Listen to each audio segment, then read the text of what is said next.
Let's talk about posture, because when you play the trumpet, you deserve to be comfortable. And if you're comfortable, you're more likely to breathe effectively. Let's start with holding the trumpet. The left hand should do all of the holding and lifting for the trumpet. The right hand just sits on top. It doesn't do any holding. For the left arm, really the only variable here is how you bend your wrist. You could play so that your valves are exactly straight up and down, exactly vertical, or you could tilt them a little bit to the right. I like to tilt them a little to the right so that my arm and my hand form roughly a straight line. This is very comfortable for my wrist. What you really want to avoid is tilting the trumpet to the left. This is uncomfortable, and it's going to cause you problems if you play like that in the long term. As for the right hand, pretend as if you're holding a Coke can. This is exactly the same shape as your right hand should be on the trumpet. The tips of the fingers should rest easily on the tops of the valves.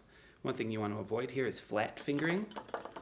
This works well enough when you're playing slow stuff, but it's not gonna cut it when you get to the technical playing. So relaxed, curved tips of the fingers on the top of the valves.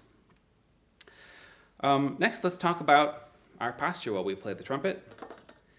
We are a species engineered to stand upright. In fact, we're somewhat proud of this fact.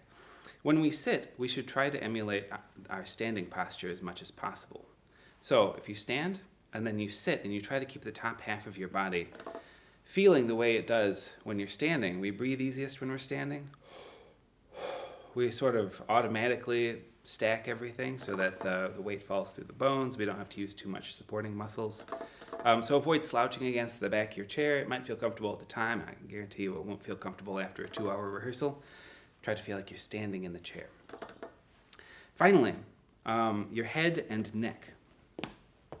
I see a lot of young players of the trumpet do this. And they bring themselves to the instrument. This is a recipe for tension.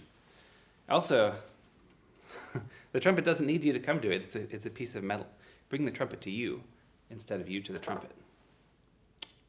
Doesn't that look more comfortable? That's all for now. I hope I gave you something to think about, and I'll see you next time.